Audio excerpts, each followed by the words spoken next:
The United States Air Force Band of Mid-America Scott Air Force Base Freedom wins. To talk about it is Captain Jason Plosh. Jason Plosh, Captain, welcome to Big 550 KTRS. Thanks for having us. So this group came together on its own. How does this group start? How does this group... This is one of about 10 performing groups at the Band of Mid-America, and the largest group we have is the marching band, which we'll see Saturday at the Veterans Day Parade in St. Louis. And then we break down from there, and we can get all over our region and do radio shows or play for students or play free concerts. So how does that work? You're a soldier, and you end up on base, and you have some musical training, and so you try out? How does that work? Most of the time, these folks are civilians and audition for a spot in an Air Force band, much like auditioning for an orchestra position, and then choose to serve their country that way. Go to basic training, and then they come back to, say, Scott Air Force Base as a bandsman. So once they're picked, then they sign up to become... Right. Oh. There are a few times where there might be someone else inside the Air Force that has a lot of talent that cross-trains over to be a musician. Yeah. How about that? Interesting. Learn something new every day. So they have to go through auditions, and they just like a regular band. There are different types of bands. There's the marching band. Then there's the winds. Yes. And then most of the time in the Air Force bands, there's 10 Air Force bands left in the United States Air Force, and you kind of have to be a jack of all trades. So we have to break down to one of the smallest groups. You have to be very versatile in the kind of music you can play. You have to have a bunch of airmanship as well. So it's not about just playing, but wearing the uniform and representing our nation. It's a busy weekend for you guys with Veterans Day approaching. So of course. Where and when and how can we see all these bands? Well, there's you can always Google search Band of Mid-America, and we do have a calendar on our website. You can find us on Facebook as well, and all of our concerts, unless it's a ceremony on base, are free and open to the public. So the biggest one I would say is the St. Louis the Veterans Day Parade on Saturday. Right. I get to see the big group, and then how many people are there? How many people are in that marching band? We'll march about 55 people. Okay. Yeah. So it's there's nothing like a marching band. That's true. Sometimes the high schools around here will march about 270. Well, certainly understandable. So, which is of course different, but I think military music coming down the street. It's John Philip Sousa's birthday today. He'd be 160 years old. Wow. Really? So, and he is of course one of the forefathers of military music and marches, of course. Sure. And you know, and that's the importance of having a military band.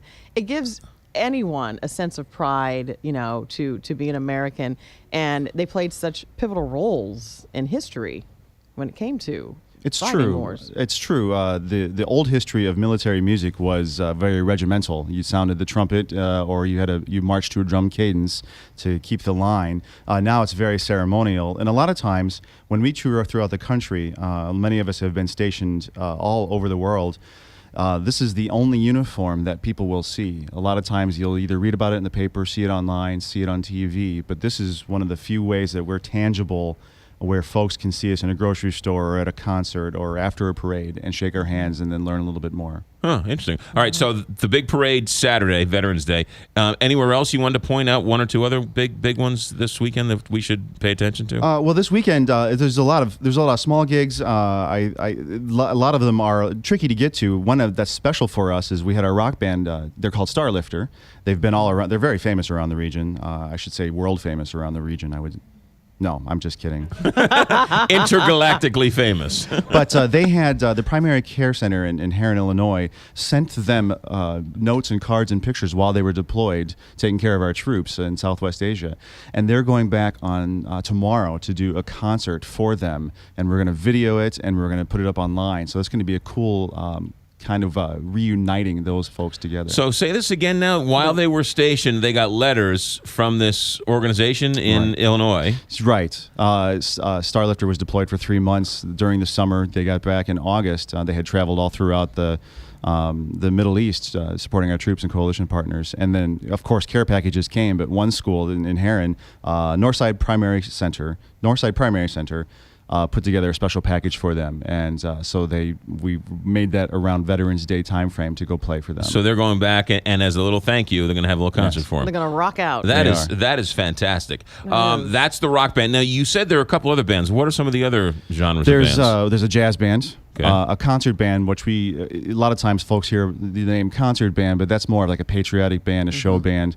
There's something for everybody for the concert band. And a lot of folks in the region might know the concert band from the holidays, the Christmas holiday time frame. We have a lot of concerts in the St. Louis Metro East area in December 5th, 6th, and 7th. Again, go to bandofmidamerica.af.mil to find those concerts. Now, they played God Bless America earlier, and everyone's heard that last song they played. But what was the name of that last song?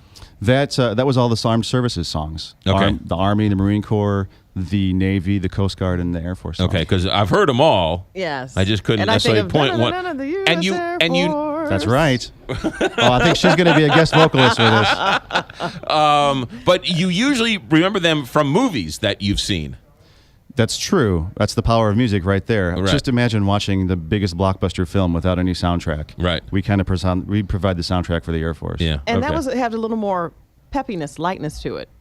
You think so? That version of it, I think. Okay, very good. Yeah. All right, well, fair enough. That's what we're Okay. going for.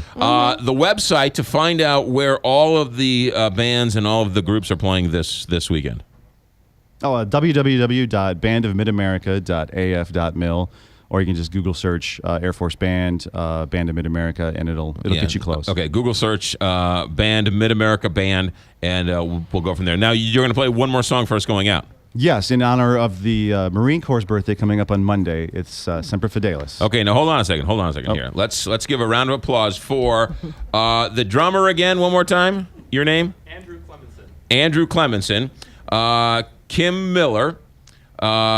Technical Sergeant Jennifer James on the flute. Kim Miller's on clarinet. Technical Sergeant Clay Toms on the French horn. Senior Airman Kate Aiken on the oboe. And Airman First Class Sarah Garling on the bassoon. Now, the song is what now? Semper Fidelis. Take it away. This is the United States Air Force Band of Mid-America, Scott Air Force Base.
Hey, United States Air Force Band of Mid-America, Scott Air Force Base. Back in a moment on